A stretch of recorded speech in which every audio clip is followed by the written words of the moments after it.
আল্লাহু আকবার, আল্লাহু আকবার, আল্লাহু আকবার, আল্লাহু আকবার। আপনার এই উত্তরের ভিত্তিতে এভাবে কি বলা যায়, যদি কেউ ইচ্ছা করে সুন্নত পালনে অবহেলা করে তাহলে কি সে এজন্য পরকালে শাস্তি পাবে? আপনার প্রশ্নের উত্তর দেওয়ার আগে আমি একটা পয়েন্ট পরিষ্কার করে বলি, যদি কোনো মুসলিমের করা বিভিন্ন কাজগুলো নিয়ে কথা বলেন, এটাকে মোটামুটিভাবে দুই ভাগে ভাগ করা যায়, এক হালাল আর একটা হারাম। হালাল কাজগুলোর অনুমতি আছে আর হারাম হচ্ছে নিষিদ্ধ, যেগুলো করা যাবে না। এরপর হালাল কাজগুলোকে আবার চারটা ক্যাটাগরিতে ভাগ করা হয়েছে। প্রথমটা হচ্ছে ফরজ, যেটা বাধ্যতামূলক, যেটা আবশ্যিক। দ্বিতীয় হলো মুস্তাহাব, ইসলামে যেগুলো করার উৎসাহ দেওয়া হয়েছে। তৃতীয়টা মুবাহ, যেগুলো ইসলাম ধর্মে ঐচ্ছিক। চতুর্থটা মাকরু, যে কাজগুলো ইসলামে অনুৎসাহিত করা হয়েছে, না করলে ভালো। তাহলে সব মিলিয়ে ক্যাটাগরি মোট পাঁচটা। এক নম্বর হচ্ছে ফরজ, যেগুলো বাধ্যতামূলক বা আবশ্যিক। দুই নম্বর হচ্ছে মুস্তাহাব, যে কাজে উৎসাহ দেওয়া হয়েছে। তৃতীয়টা হচ্ছে মুবাহ, যেগুলো ঐচ্ছিক। চতুর্থটা মাকরু, যেগুলো ইসলাম ধর্মে নিরুৎসাহিত করা হয়েছে। ৫ নম্বর হচ্ছে হারাম, যেগুলো ইসলাম ধর্মে নিষিদ্ধ। এখন কেউ যদি কোনো ফরজ কাজ করে যেটা বাধ্যতামূলক, এজন্য সে পুরস্কার পাবে, তার মানে পজিটিভ পয়েন্ট পাবে। যদি কেউ ফরজ কাজগুলো না করে সেজন্য সে শাস্তি পাবে, নেগেটিভ পয়েন্ট পাবে। এরপর দ্বিতীয় ক্যাটাগরির কথা যদি বলি, মুস্তাহাব। কেউ যদি কোনো মুস্তাহাব কাজ করে সে পুরস্কার পাবে, পজিটিভ পয়েন্ট পাবে। তবে যদি কেউ মুস্তাহাব কাজগুলো না করে সে কোনো শাস্তি পাবে না, নেগেটিভ পয়েন্টও পাবে না। তৃতীয় ক্যাটাগরি মুবাহ, মানে ঐচ্ছিক। এখন কেউ এই মুবাহ কাজগুলো করুক বা না করুক, ঐচ্ছিক কাজগুলো করুক বা না করুক, এজন্য পজিটিভ পয়েন্ট বা নেগেটিভ পয়েন্ট পাবে না, এজন্য পুরস্কার পাবে না, কোনো শাস্তিও পাবে না। এটা পুরোপুরি নিউট্রাল, এটা ঐচ্ছিক। চতুর্থ ক্যাটাগরি হচ্ছে মাকরু, যে কাজগুলো না করলে ভালো। যদি কেউ মাকরু কাজগুলো থেকে বিরত থাকে সে পজিটিভ পয়েন্ট পাবে, পুরস্কার পাবে। আর যদি কেউ মাকরু কাজগুলো করে সে কোনো শাস্তি পাবে না, নেগেটিভ পয়েন্ট পাবে না। এরপর যদি শেষ ক্যাটাগরির কথা বলতে হয়, অর্থাৎ হারাম, যেটা নিষিদ্ধ। কেউ যদি নিজেকে হারাম কাজ থেকে বিরত রাখে তাহলে সে পজিটিভ পয়েন্ট পাবে, পুরস্কার পাবে।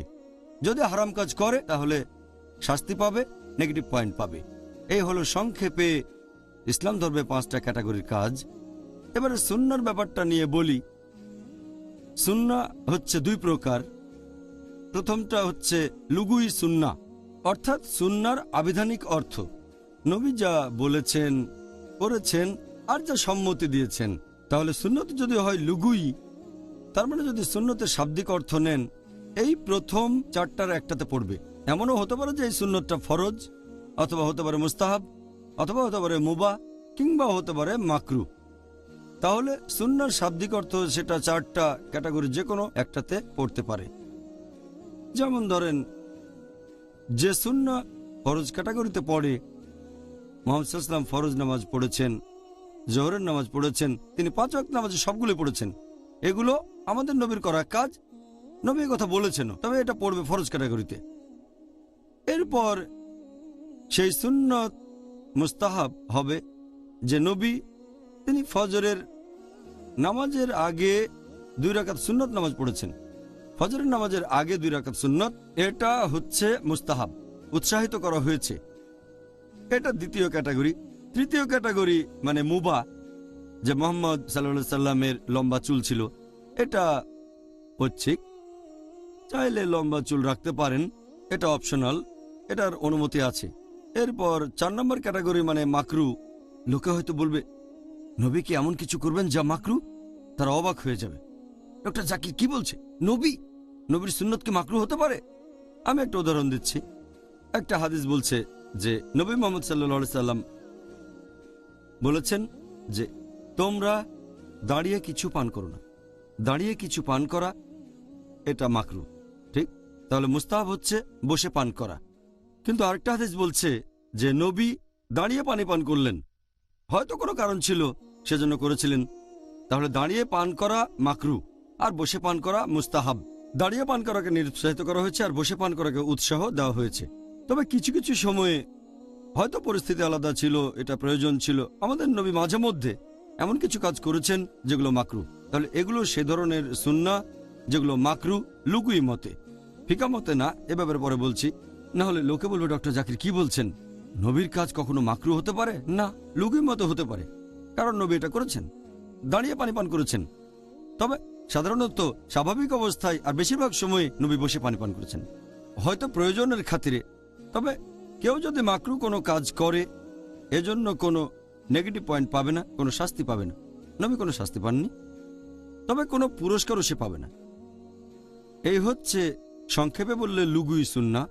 তার মানে সুন্নতের আবেধানিক অর্থ, সেটা এই চারটার যে কোনো একটাতে পড়তে পারে, ফরজ, মুস্তাহাব, মুবাহ আর মাকরু। এরপর যদি সুন্নতের দ্বিতীয় ক্যাটাগরিতে আসি, যেটা হচ্ছে ফিকা সুন্নাহ।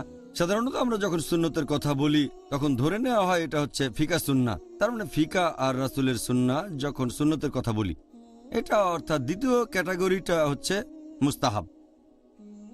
যখন আমরা বলি যে হজরত নামাজের আগে 2 রাকাত সুন্নত নামাজ পড়বেন, এটা আমাদের নবীর সুন্নত, আর বসে পানি পান করাটা নবীর সুন্নত।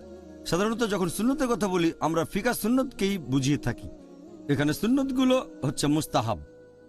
তাহলে আমরা মুসলিমরা যখন বলি সুন্নত এটা বলছে, সুন্নত ওটা বলছে, বেশিরভাগ সময়, প্রায় সব সময় যখন বলি এটা নবীর সুন্নত বসে পানি পান করা, ফজরের নামাজের আগে 2 রাকাত নামাজ সুন্নত পড়া নবীর সুন্নাহ।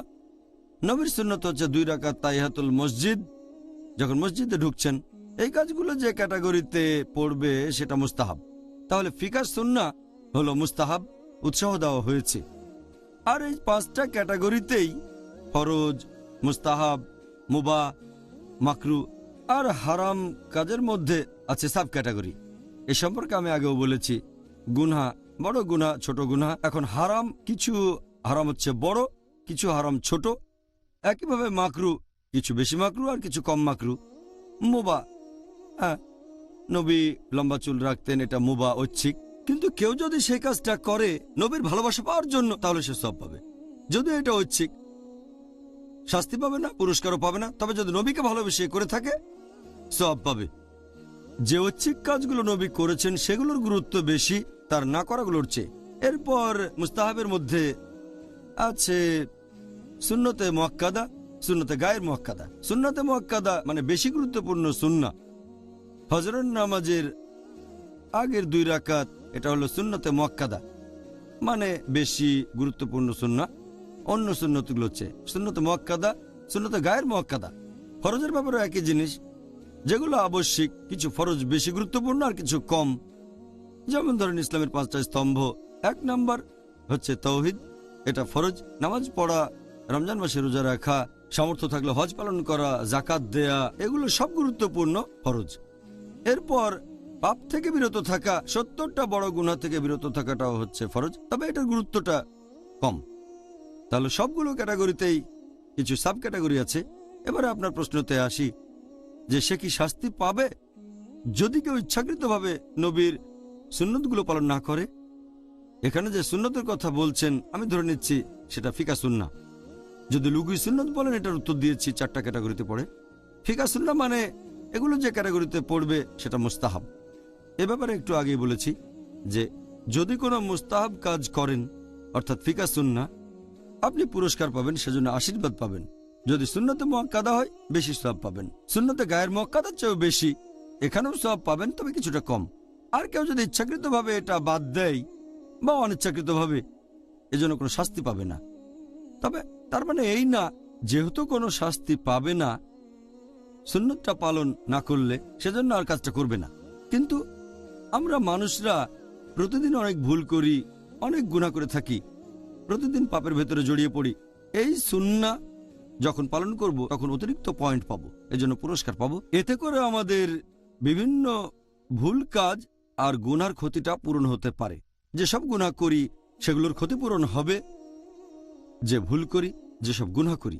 আর সেজন্য আমরা মুসলিমরা যতদূর পারি সুন্নত পালন করে যাব। যেহেতু শাস্তি পাবো না তার মানে এই না যে কাজটা করা উচিত না। সত্যি বলতে আমরা যতদূর পারি সুন্নত পালন করব, ফিকা সুন্নাহ যেগুলো মুস্তাহাব, যাতে করে আমাদের অন্যান্য ভুল কাজ আর গুনাহের ক্ষতিপূরণ করতে পারি। এটা বেহেশতে যেতে আমাদের সাহায্য করবে। ওহ সুবহানাল্লাহ, আপনি যে নিয়মের কথা বললেন সেটা এতটাই ন্যায়সঙ্গত। যদি আমরা কেউ ভুল করি একটা ক্ষেত্রে, তাহলে সেটা পূরণের সুযোগ পাবো আরেক। আলহামদুলিল্লাহ, আলহামদুলিল্লাহ, আল্লাহ পরম করুণাময়। সেজন্য তিনি আমাদের সুযোগ দিয়েছেন যাতে করে আমরা সরল পথে থাকতে পারি আর বেহেশতে যেতে পারি। আল্লাহু আল্লাহু আল্লাহ।